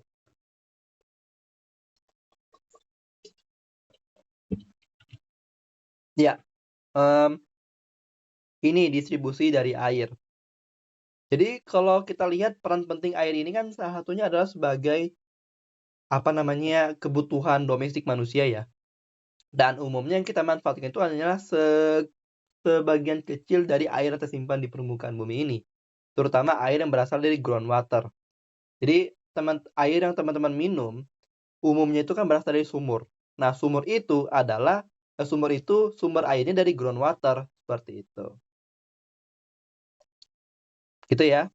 Nah, permasalahan yang ada pada air itu, jadi gini, air itu banyak, tetapi kadang beberapa wilayah itu memiliki masalah kelangkaan air. Mengapa bisa langka? Karena ini distribusinya berbeda-beda. Ada wilayah yang kelebihan air, sehingga dia mengalami banjir. Ada pula wilayah yang kekurangan air, sehingga dia mengalami bencana kekeringan, seperti itu. Nah, untuk memahami distribusi air ini, kita perlu pahami pula mengenai bagaimana siklus air itu bekerja, seperti itu. Jadi mungkin secara umum dalam penjelasan hidrologi saya akan menjelaskan tentang siklus air, karena hidrologi itu secara umum dia menjelaskan siklus air doang sebenarnya. Hanya saja didetailkan pada beberapa bagian ya. Jadi di sini kita belajar mengenai water cycle.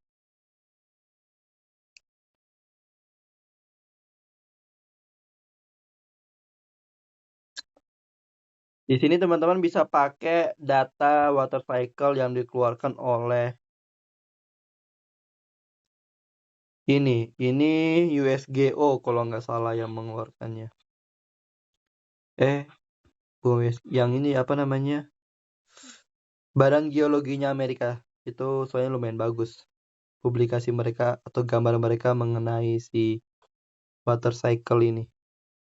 Nah, ini ya.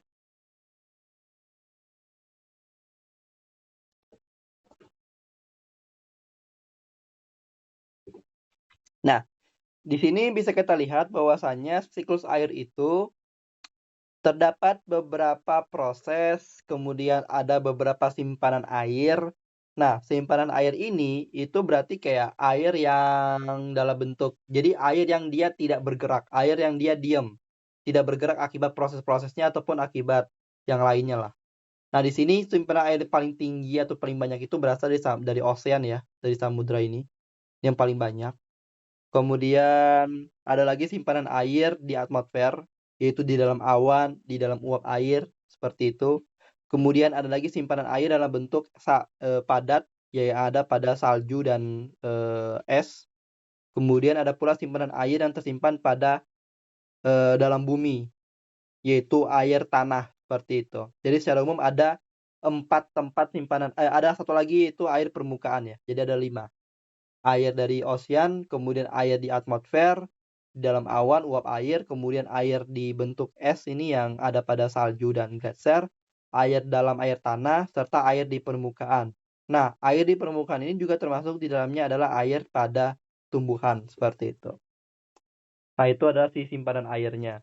Sekarang kita lihat proses-prosesnya. Proses pertama, kalau misalnya kita mulai dari ocean ya, kita mulai dari samudra. Maka proses utama dalam siklus air ini adalah proses evaporasi. Evaporasi ini adalah proses perubahan air dari cair menjadi gas. Jadi di sini kalau kita lihat air, di sini uap air, di sini es. Nah, ketiga kata ini kan adalah objek yang tersusun dari air ya, tersusun dari molekul H2O. Bedanya es itu dia padat, air itu dia cair, uap air dia gas. Nah, di sini ocean itu dia mengandung air, kemudian ketika air ini mendapatkan energi dari sinar matahari, kemudian energi ini akan diterima oleh molekul-molekul air, lalu mereka akan berubah fase dari yang awalnya cair menjadi gas, seperti itu.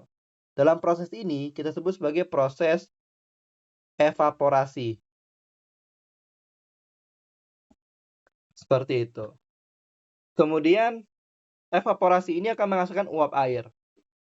Kemudian ada lagi proses kondensasi, yaitu ketika uap air yang bentuknya gas ini mengalami dia mengkondensasi atau menginti dan dia berubah menjadi titik awan ataupun titik hujan alias bagian dari presipitasi seperti itu. Nah, ini melalui proses kita sebut sebagai proses kondensasi. Kondensasi. Nanti dia akan tersimpan sebagai air di dalam atmosfer. Kemudian, air ini ketika dia mengalami penurunan temperatur, di mana temperaturnya itu berada di minus atau di bawah 0 derajat Celcius, maka dia bisa berubah menjadi objek padat yang kita sebut sebagai es. Nah, dalam prosesnya kita sebut sebagai proses membeku. Di sini proses membeku ini dalam siklus air terdapat pada proses pembentukan presipitasi salju. Seperti itu. Kemudian nanti si salju ini itu bisa meleleh ketika dia menerima panas, berubah menjadi air melalui proses kita sebut sebagai melting atau meleleh. Seperti itu.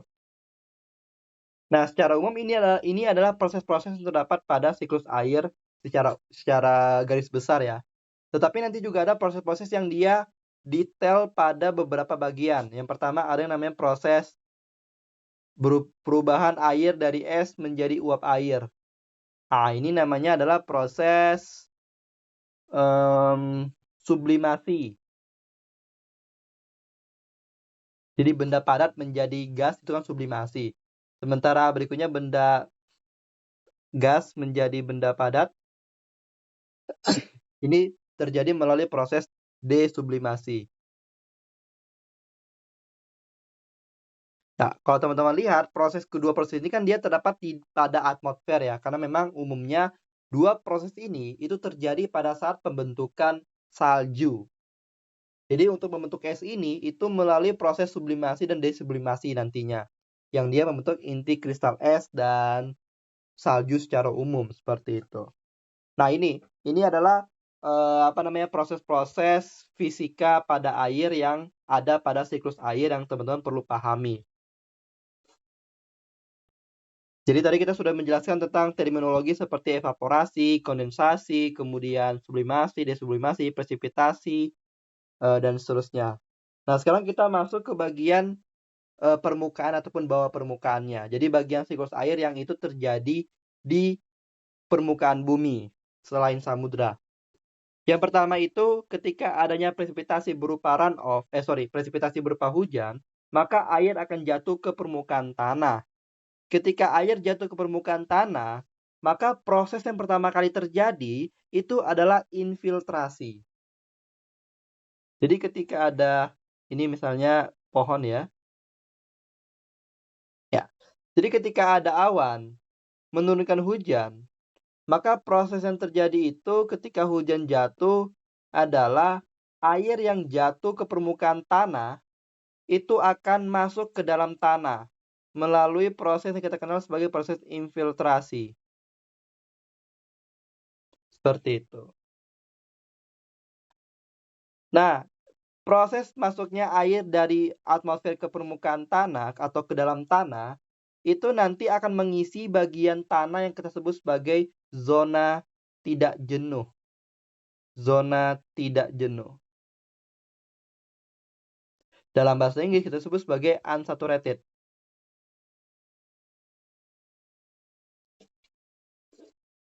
Mengapa dikatakan tidak jenuh? Karena memang dia tidak full terisi oleh air. Kemudian nanti setelah air ini akan tertarik oleh gravitasi, maka dia akan melalui batas muka air tanah dan masuk melalui proses yang kita sebut sebagai proses perkolasi.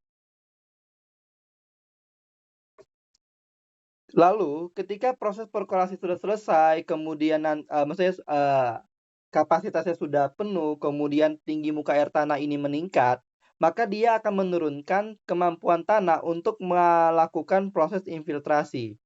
Lalu ketika infiltrasi ini lajunya melambat, maka akan mengakibatkan air yang jatuh ke permukaan tanah tidak bisa terserap ke dalam tanah.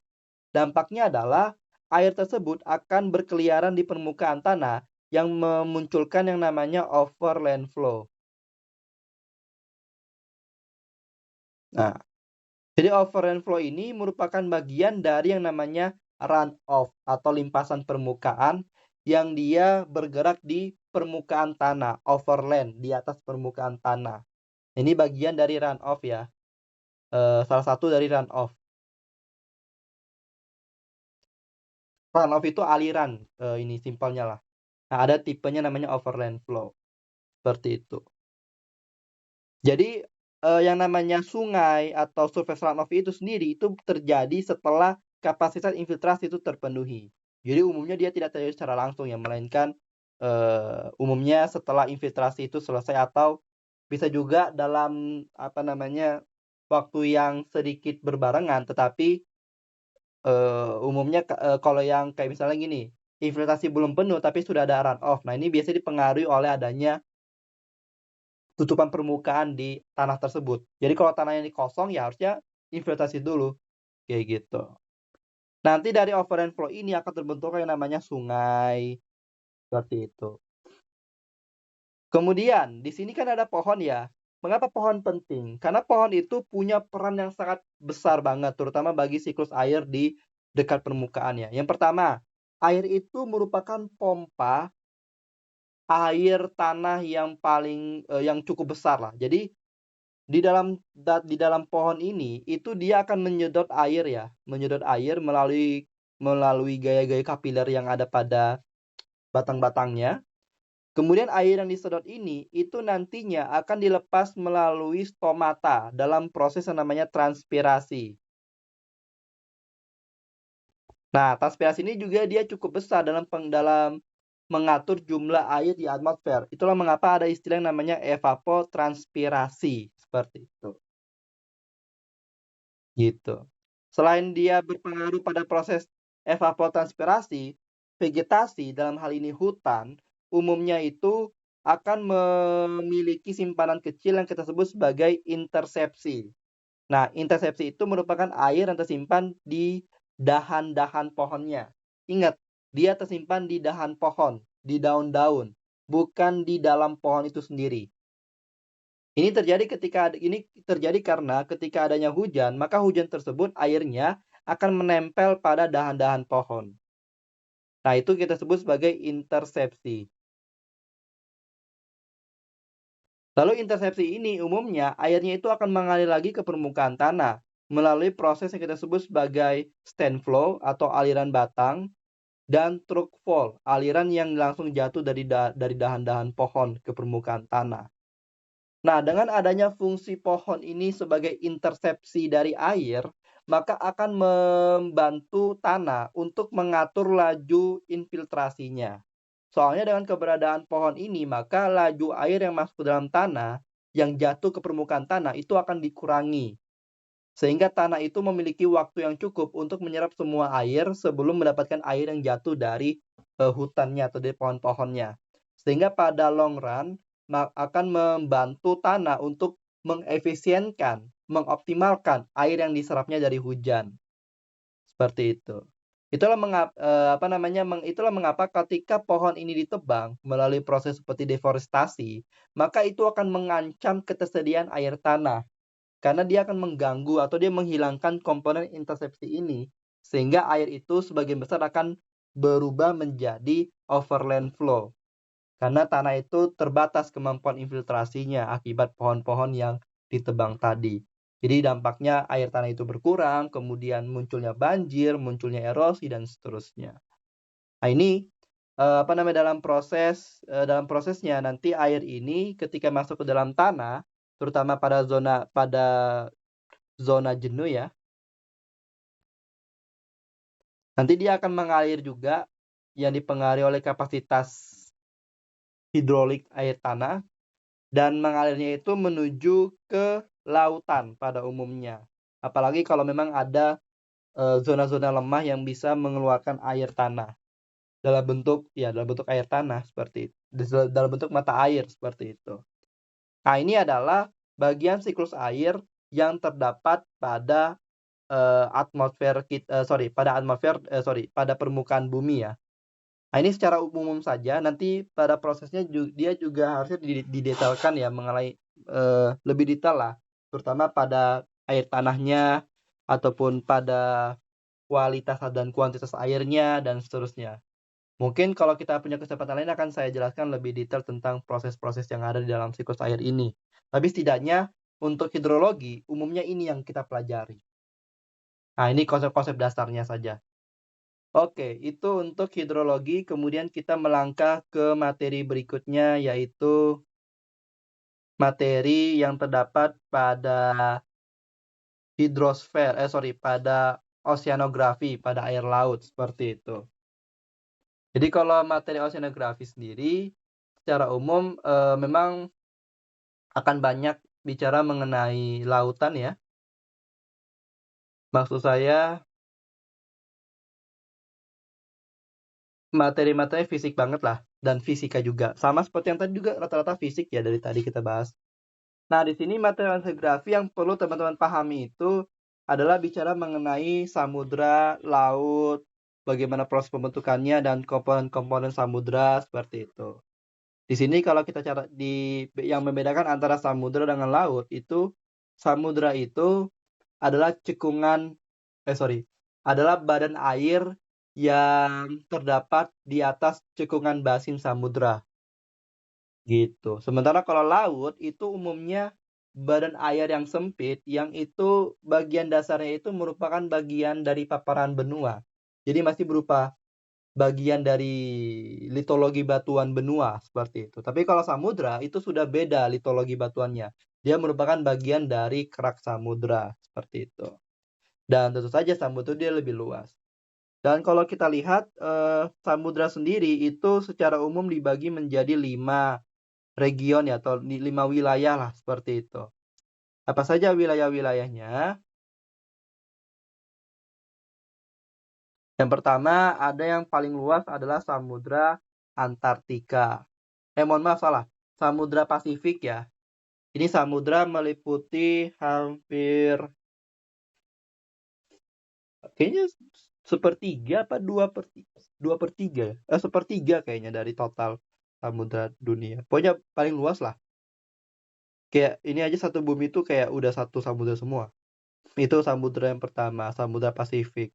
Lalu yang berikutnya ada Samudra Antartika. Samudra Antartika atau disebut juga sebagai Samudra Selatan adalah samudra yang berada di sekitar region Antartika. Walaupun batas antara Samudra Antartika dengan samudra lain itu dia tidak jelas, maksudnya secara geografis tidak jelas, tetapi perbedaan karakteristik temperatur yang sangat besar itu mengakibatkan para ahli sepakat untuk mengklasifikasikan samudra ini secara khusus yang disebut sebagai Samudra Selatan atau Samudra Antartika, yang umumnya dia berada di sekitar region lingkar kutub selatan. Kemudian ada juga samudra yang berikutnya, Samudra Hindia, yang ada di di kerak Samudra India Australia ya.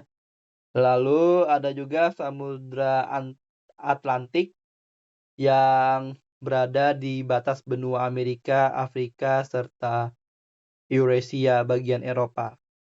Lalu yang terakhir ada Samudra Arktik. Nah, Samudra Arktik ini samudra yang berada di kutub utara yang diapit oleh benua Eurasia dan benua Amerika Utara seperti itu. Nah, ini benua. Jadi ada 5 total benua di dunia ini ya. Tapi kalau misalnya kita merujuk pada konsep dari samudra, maka bisa kita bilang bahwasanya keseluruhan dari samudra-samudra ini itu ya sama. Kayak tidak ada samudra yang benar-benar terputus secara fisiografis dari samudra yang lainnya. Mereka semua saling terhubung. Tetapi karena karakteristik fisik dan karakteristik region yang berbeda, maka mereka dibagi menjadi 5. 1, 2, 3, 4, 5. Kemudian untuk laut. Nah, untuk laut sendiri itu karakteristiknya adalah dia dikelilingi oleh daratan atau dia merupakan bagian dari daratan. Contohnya misalnya ini, Laut Karibia. Kita bisa lihat ya, Laut Karibia ini dia dikelilingi oleh benua Amerika Selatan di bagian selatan, kemudian perpanjangan dari kawasan Amerika Tengah ya, lalu pulau-pulau yang ada di kawasan Karibian seperti Pulau Kuba, Pulau Dominika, dan Pulau Antilles kecil yang ada di bagian timurnya. Nah, karena mereka dikelilingi oleh daratan dan pulau-pulau ini, maka si apa namanya Karibia ini ya kita sebut sebagai Laut Karibia. Contoh yang lain misalnya ini Laut Kaspia. Mengapa dia dikatakan laut? Karena memang dia airnya asin. Jadi kan semua istilah samudra dan laut itu ya karakteristik utamanya adalah asin ya. Tetapi dia disebut laut karena dia berada di tengah-tengah benua dan dia berair asin. Makanya kita sebut sebagai laut, bukan danau. Kalau danau itu dia airnya tawar. Tapi kalau dia sudah asin, maka kita sebut sebagai laut. Apakah kita bisa mengatakan dia sebagai Danau Kaspia? Sebenarnya bisa-bisa saja, tapi dalam terminologi oceanografi ya kita menyebutnya ini sebagai Laut Kaspia karena airnya asin. Gitu. Contoh lainnya misalnya ini. Di sini ada laut Laut Arabia. Laut Arabia ini adalah laut yang berada di sekitar kawasan Timur Tengah ya, terutama di bagian timur Semenanjung Arab dan bagian barat dari benua dari India lah seperti itu.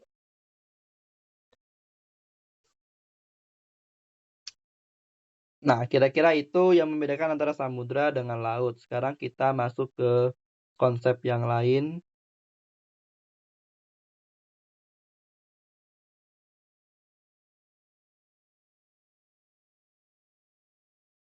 Ya, konsep berikutnya adalah tentang sifat air laut.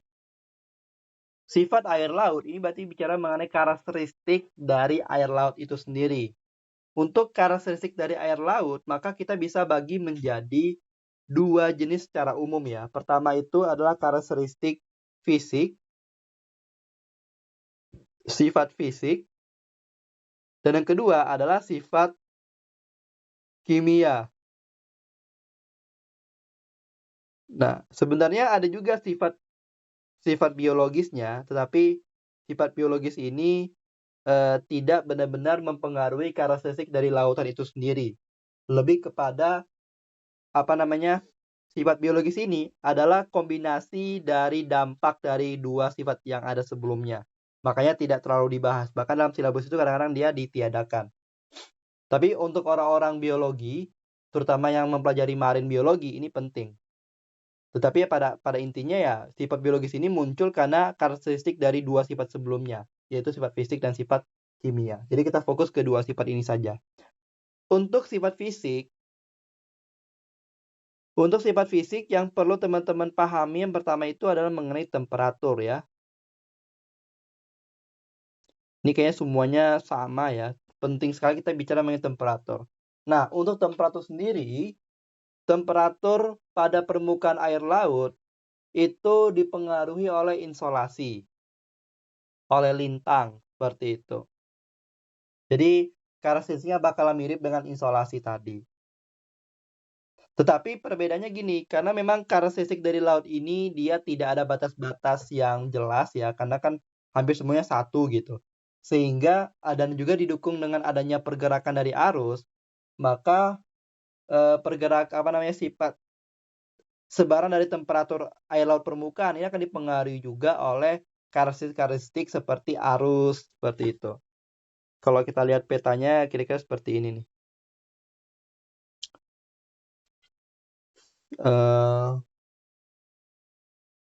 SST. SST ini merupakan singkatan dari Sea Surface Temperature ya.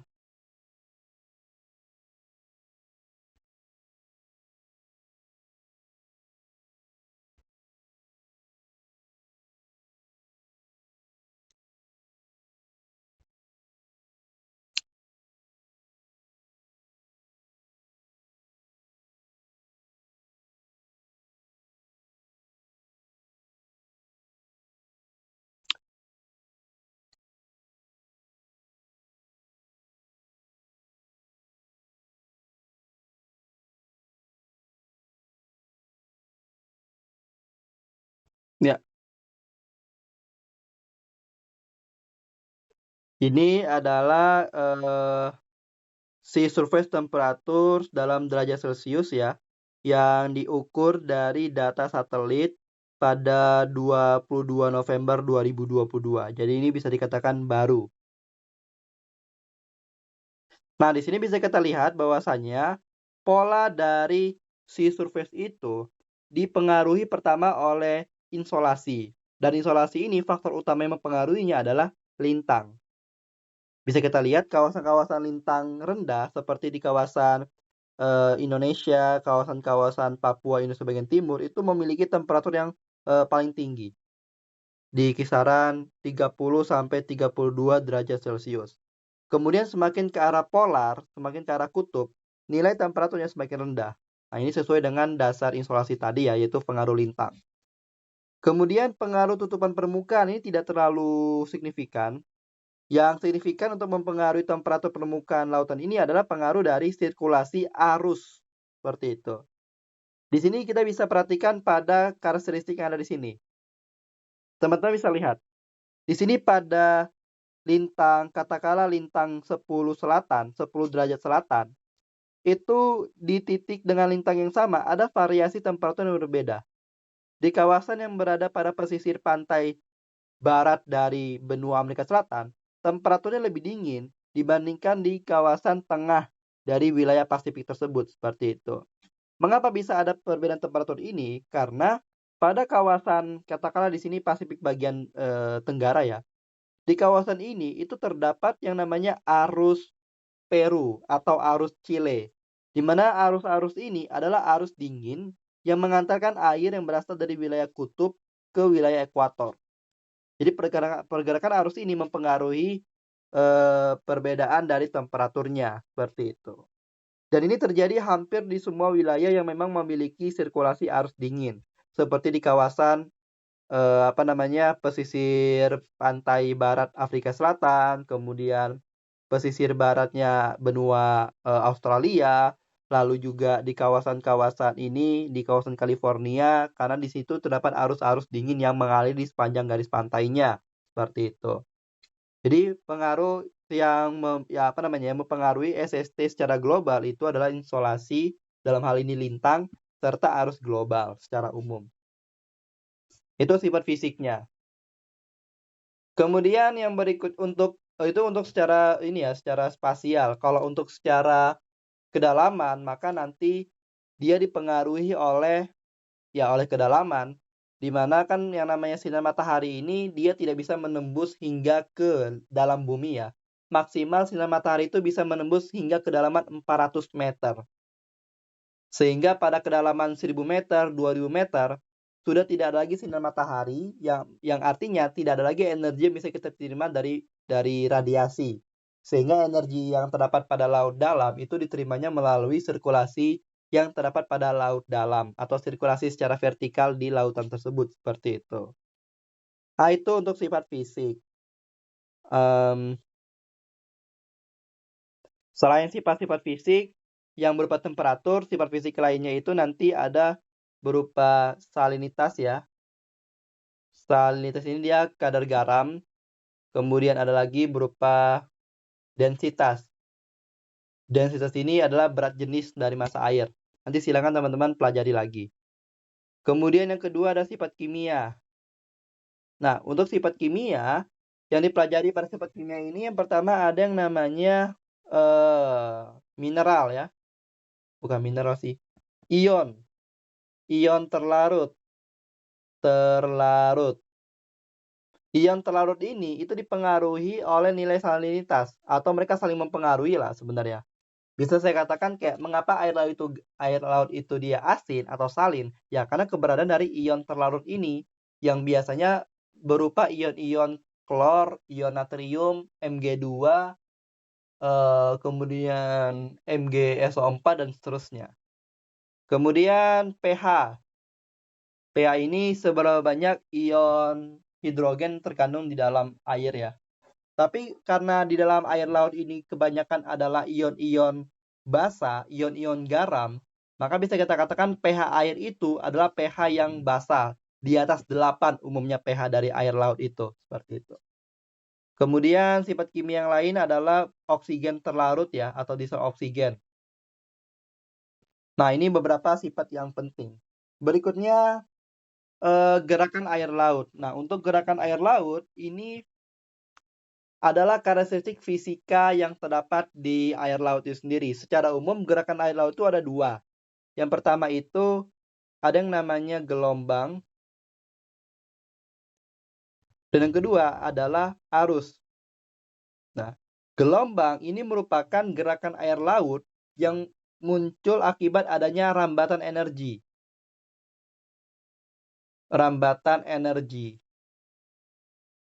Rambatan energi ini dapat kita lihat dari naik turunnya permukaan air laut yang itu nanti akan menghasilkan energi lah. Di mana energi ini tuh sebenarnya didapatkan dari adanya gerakan angin yang menggesek di permukaan air laut atau perbedaan tekanan udara antara dua tempat dan seterusnya.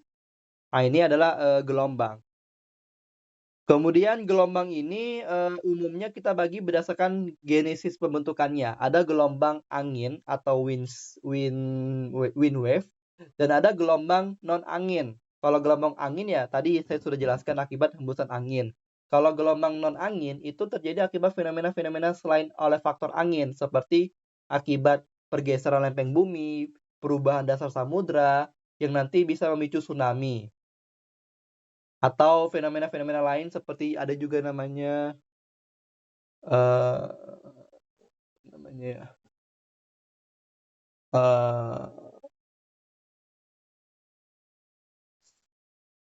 pasang surut.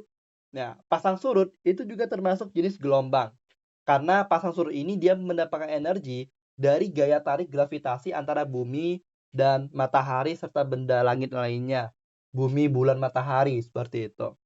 Nah, tetapi karena memang, karakteristik dari pasang surut ini sudah meliputi seantero atau sebagian dari bumi ya, atau kayak besar banget lah skalanya, makanya dia diklasifikasikan sebagai gerakan baru.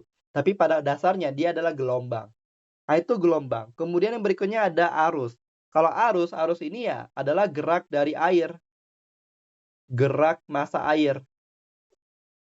Di mana gerak massa air ini bisa dipicu oleh pergerakan angin di atasnya, di mana angin yang bergerak di atas permukaan laut itu juga bisa menyeret massa air di permukaan.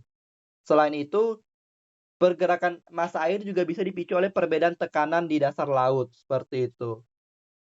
Nah, nanti dari arus-arus ini akan menghasilkan beberapa fenomena-fenomena ya, seperti itu. Misalnya kayak fenomena longshore current, rip current, upwelling, downwelling, dan seterusnya. Kira-kira, ini yang, penting teman-teman pelajari dari oceanografi, terutama bicara mengenai gelombang dan sifat. Umumnya soal-soal yang itu bicara mengenai sifat dan karakteristik, gerakan air laut ya, yang biasa keluar, seperti itu. Ya, itu yang bisa saya sampaikan terhadap, materi pada minggu pertama ini, yakni materi objek atmosfer dan hidrosfer. Benar-benar ngebut kan, karena memang waktu kita singkat ya, mungkin nanti kalau ingin belajar lebih detail teman-teman bisa menghubungi, pelatihan KTS lagi untuk mendapatkan pembinaan yang lebih lengkap, seperti itu. Karena kan ini kita masih pengantar saja. Dan untuk minggu berikutnya mungkin kita akan letakkan di jam weekend ya, karena saya lihat di sini pada weekday ini yang hadir cuman, 4 orang, padahal yang saya ketahui pesertanya cukup banyak, seperti itu. Nanti akan diinfokan kira-kira kapan persisnya pelatihan pada saat minggu kedua. Nanti tunggu saja, kabar-kabar dari admin yang ada di grup tersebut, seperti itu. Ya, kira-kira itu yang bisa saya sampaikan. Terima kasih atas kehadirannya. Semoga kita bisa mendapatkan pelajaran dan teman-teman bisa mendapatkan insight dari penjelasan singkat tentang materi-materi tentang dua objek ini. Saya akhiri. Wassalamualaikum warahmatullahi wabarakatuh.